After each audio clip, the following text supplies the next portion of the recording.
KBR news కి స్వాగతం. వార్తలు చదువుతుంది మాధురి. మైనార్టీ హక్కుల పరిరక్షణ సమితి ఎంహెచ్పిఎస్ అధ్యక్షుడు గౌరవనీయులైన మహమ్మద్ ఫారూక్ షుబ్లీ ఆదేశాల మేరకు గత జగన్ ప్రభుత్వ విధానాల వల్ల విద్యార్థులు పడిన కష్టాలపై వివరాలు సేకరించడం జరిగింది. గత ముఖ్యమంత్రి జగన్మోహన్ రెడ్డి మానవత్వం లేని 117 జీవోతో వేల ప్రభుత్వ పాఠశాలలు మూసివేసి లక్షలాది మంది చిన్నారులకు వారి తల్లిదండ్రులకు మానసిక వ్యధకు ఇబ్బందులకు గురి చేశారు. 2 కిలోమీటర్లకు ఒకే ప్రభుత్వ పాఠశాల ఉండాలనే రాక్షస నిబంధనతో చిన్నపిల్లలను ప్రతిరోజు కొన్ని కిలోమీటర్ల దూరం నడిపించి అభినవ తుగ్లక్ జగన్ హింసించారు. తమ పిల్లల దుస్థితిని చూసి చలించిన పేద తల్లిదండ్రులు ఈ నయా హిట్లర్ను ఎన్నికల్లో మట్టి కరిపించి తమ పిల్లల భవిష్యత్తును కాపాడుకున్నారు. చిన్నపిల్లలు చదివే పాఠశాలలను మూసివేసి ఆ పాఠశాలను అమ్మివేయాలని చూశారో లేక కుదవపెట్టి అప్పు తీసుకురావాలని చూశారో జగన్మోహన్ రెడ్డే చెప్పాలి.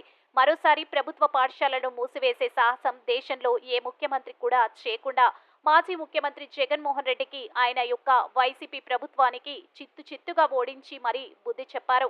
నూతన చంద్రబాబు నాయుడు కూటమి ప్రభుత్వం నూతన విద్యాశాఖ మంత్రి నారా లోకేష్ జీవో 117పై పునరాలోచన చేసి చిన్నారులకు పాఠశాలలు మరింత దగ్గర అయ్యేలా చూడాలని విజ్ఞప్తి చేస్తున్నాం. పేదలు సామాన్యుల పిల్లలకు విద్యా వ్యాప్తి కోసం జ్ఞాన సముపార్జన చేసే యువతకు ప్రజా సంక్షేమం కోసం పాటుపడే వారికి కుల మతాలకు అతీతంగా మైనార్టీ హక్కుల పరిరక్షణ సమితి సహకారం అందిస్తుందని మనవి చేసుకుంటున్నాం.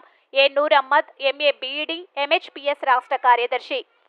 ఒక పాఠశాలలో సుమారు 1 ఎకరా స్థలం ఉంటుంది. ఆ పాఠశాలకి ఆలూరు వెళ్ళే రోడ్ అనమాట, హాస్పిటల్ నుంచి.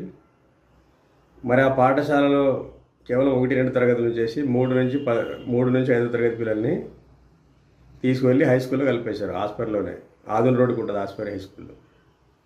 దీని డిస్టెన్స్ సుమారు 2 కిలోమీటర్ దగ్గర ఉంటుంది. అంటే అక్కడ ఆ స్కూల్ చుట్టుపక్కల ఉన్న పిల్లలు 2 కిలోమీటర్ స్కూల్ ఉన్న తమ కళ్ళెదురు స్కూల్ ఉన్నా కూడా ఆ స్కూల్లో చదువుకోవడానికి లేదు. ఆ పిల్లలు ఎక్కడికి వెళ్ళాలంటే 2 కిలోమీటర్ దూరం ఉండే హై స్కూల్కి వెళ్ళాలి. మరి ఆ రోడ్ ఏమైనా బాగుంటుందంటే రోడ్డు పైన మొత్తం హెవీ వెహికల్స్ వస్తుంటాయి, పెద్ద పెద్ద లారీలు వస్తుంటాయి, మొత్తం హైవే టైప్ ఉంటుంది రోడ్ అనమాట. బెంగళూరు సైడ్, చెన్నై సైడ్ నుంచి వచ్చే వెహికల్స్ అటు వస్తుంటే పోతుంటాయి. మరి అంత భయంకరమైన రోడ్డు మీద పిల్లలు భయపడకుండా నడవాలి. మరి ఇంత సాడిజం ఉన్న గవర్నమెంట్ కాబట్టి మరి ప్రజలు బుద్ధి చెప్పారని అనిపించక మానదు. మరోసారి ఈయన కలిసి మళ్ళీ మన ఉన్న ఊర్లో కూడా స్కూల్స్ మూసేస్తారని చెప్పి భయంతోనే ప్రజలు ఈ యొక్క జగన్మోహన్ రెడ్డి గారిని చిత్తుగా ఓడించారని చెప్పి ఇది మనకు అవగతం అవుతుంది.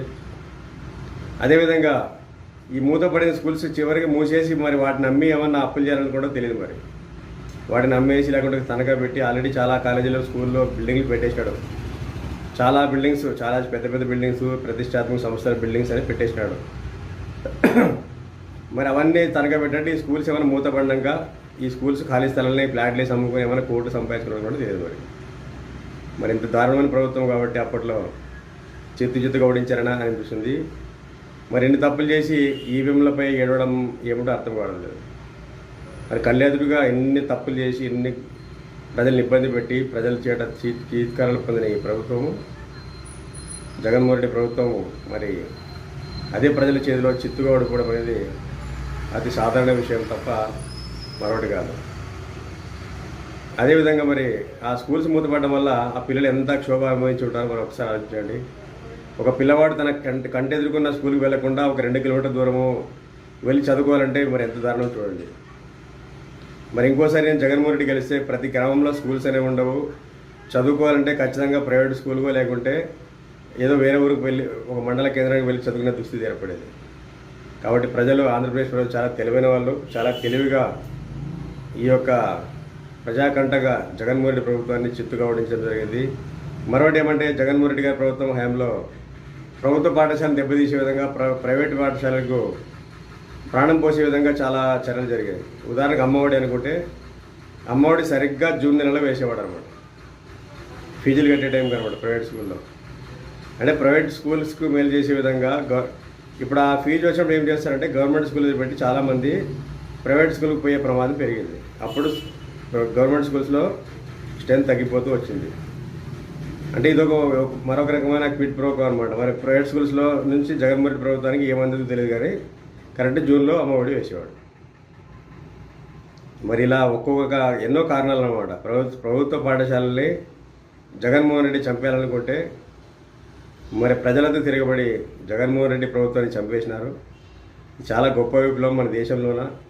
ప్రజలే ముందుండి తమ విద్యా వ్యవస్థను, అన్ని రంగాల్ని, సంక్షేమ రంగాల్ని, ఉద్యోగ రంగాల్ని, యువత ఉపాధిని, రాష్ట్ర భవిష్యత్తును అన్నింటి కాపాడుకోవడానికి ప్రజలే ముందంజ వేసి తమ చేతుల్లో ఓటున ఆయుధం తీసుకొని ఈ యొక్క జగన్మోహన్ రెడ్డి అనే ఒక ప్రజాకంటక శాడిస్ట్ ప్రభుత్వాన్ని కూరదోసి చంద్రబాబు నాయుడు గారి కూటమిని అత్యధిక మెజార్టీతో గెలిపించి ఈరోజు ఒక సుభిక్షమైన పాలన అందుకుంటున్నారు. కాబట్టి రాబోయే రోజులు ఎవరైనా ఇలా ప్రజల సౌకర్యాలను దెబ్బతీయాలని చెప్పి ప్రజల యొక్క ప్రభుత్వ పాఠశాలను దెబ్బతీయాలని చూస్తే, ప్రజల ఆస్తులను అమ్ముకోవాలని చూస్తే, కుదవబెట్టాలని చూస్తే జగన్మోహన్ రెడ్డికి పట్టిన గతే పడుతుందని చెప్పి ఈ సందర్భంగా హెచ్చరిస్తున్నాము.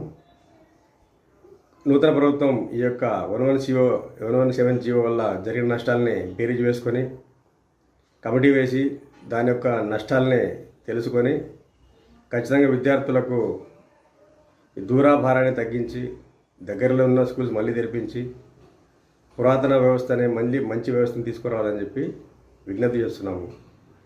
నా పేరు నూర్ అహ్మద్, MHPS రాష్ట్ర కార్యదర్శి.